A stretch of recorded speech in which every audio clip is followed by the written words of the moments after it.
আসসালামু আলাইকুম, কেমন আছেন সবাই? সবাইকে হ্যাপি নিউ ইয়ার, নতুন বছরের অনেক অনেক শুভেচ্ছা। আজকে সবার অনেক অনেক প্ল্যান, অনেক অনেক বাজি ফাটানোর প্ল্যান, বারবিকিউ করার প্ল্যান। কার কী প্ল্যান আছে, কে কীভাবে সেলিব্রেট করলেন, অবশ্যই ভিডিওর কমেন্ট বক্সে জানিয়ে যাবেন। আর জানতে চাচ্ছি এই জন্য, কারণ আমার কোনো প্ল্যান নাই। সো যারা যারা সেলিব্রেট করেছেন, যাদের কোনো প্ল্যান আছে, আমি হচ্ছে তাদের কমেন্টস পড়ে পড়ে সান্ত্বনা নিব।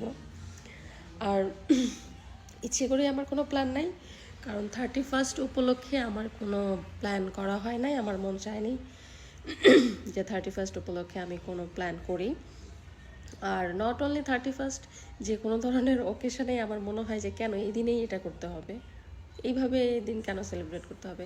আমি পয়লা বৈশাখে পর্যন্ত, পয়লা বৈশাখে একটু শাড়ি পরে না, একটু বের হই না, মানে মানুষ 16ই ডিসেম্বর সেলিব্রেট করে, তারপরে হচ্ছে আছে না আরও অনেক অনেক ওকেশন সেলিব্রেট করে, বাট আমার কেন জানি এগুলি ওইভাবে করা হয় না। আমি বাসায় থাকি, আমার কাছে মনে হয় যে পাবলিক প্লেসে এত না গিয়ে, এত ঘোরাঘুরি না করে বাসায় থাকি, বাসায় শুয়ে থাকি, সেটাই শান্তি। বাসায় শুয়ে শুয়ে সবার ঘোরাঘুরি দেখি, সেটাই ভালো।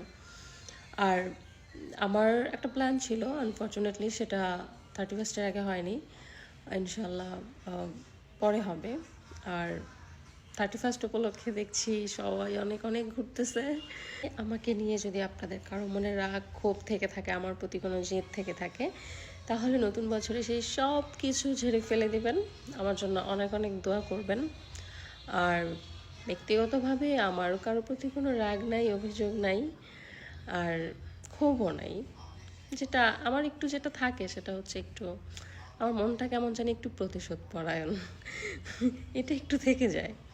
যাই হোক, সবাই নতুন বছর অনেক সুন্দর, সবার নতুন বছর অনেক সুন্দর কাটুক এবং অনেক অনেক ভালো কাটুক। সবার মনের সব আশাগুলি আল্লাহ পূরণ করে দেখ। আমার জন্য সবাই দোয়া করবেন, যেভাবে আপনারা আপনাদের ভালোবাসার সাপোর্ট দিয়ে আমার পাশে আছেন, আশা করি সবসময় থাকবেন। সবাই ভালো থাকবেন। সবাইকে আবারও নতুন বছরের অনেক অনেক শুভেচ্ছা। আল্লাহ হাফেজ।